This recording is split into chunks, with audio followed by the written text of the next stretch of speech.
Praise lord. దేవుని ప్రశస్తమైన నామమునకు మహిమ కలుగునుగాక. ప్రభు పేరట మీ అందరికీ హృదయపూర్వక వందనాలు. ఈ ఉదయకాలము దేవుని వాక్కులు విందాం. సమూయేలు 2వ గ్రంథము 6వ అధ్యాయము 14వ వచనము. దావీదు నారతో నేయబడిన ఏపోదును ధరించిన వాడై శక్తి కొలది యెహోవా సన్నిధిని నాట్యమాడుచుండెను.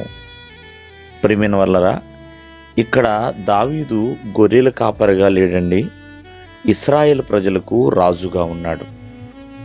మరి ఒక రాజు ఏఫోదు ధరించటం ఏంటి, యెహోవా సన్నిధిని నాట్యమాడటం ఏంటి అని ఆలోచన చేస్తే, ప్రియమైన వాళ్ళరా, యెహోవా సన్నిధిని, ఆ యెహోవా మందసమును ప్రియమైన వాళ్ళరా యెహోవా సన్నిధిలోనికి తీసుకొస్తున్న సమయంలో మరి సంతోషముతో ఆ మందసం యొక్క ఆనందాన్ని బట్టి ఎంతగానో ప్రియమైన వాళ్ళరా ఆనంద గానాలతో దావీదు ఆనాడు నాట్యమాడి ఉన్నాడు.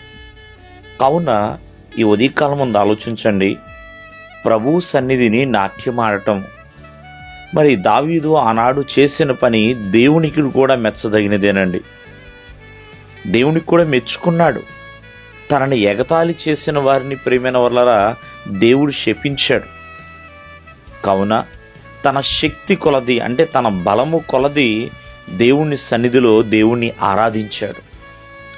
దేవుని నామాన్ని మహిమపరచగలిగి ఉన్నాడు. అంటే మనమందరము కూడా ఆదివారం పూట వెళుతున్నాం మందిరానికి.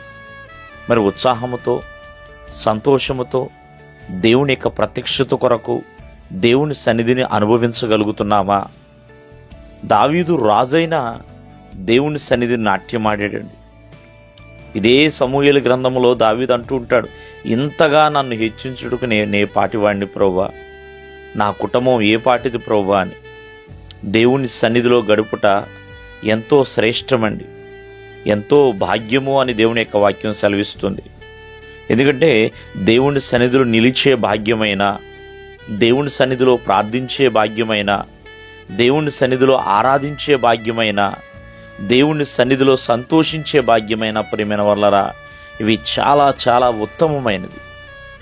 కావున భక్తుడైన దావీదు దేవుని సన్నిధిలో ఉండాలని కోరుకున్నవాడు. దేవుని యొక్క సన్నిధిలో బలం కొలది ప్రియమైన వాళ్ళరా నాట్యమాడి ఉన్నాడు. ఇక్కడ నాట్యము తన ఆనందానికి సాదృశ్యంగా కనబడుతుందండి. అలాగే మందసము ఆశీర్వాదానికి సాదృశ్యంగా కనబడుతుంది. కావున ఆ ఆశీర్వాదం ఎదుట తను ఆనందాన్ని వ్యక్తం చేస్తున్నాడు. దేవుడు మిమ్మల్ని ఆశీర్వదించునుగాక. ఆమేన్.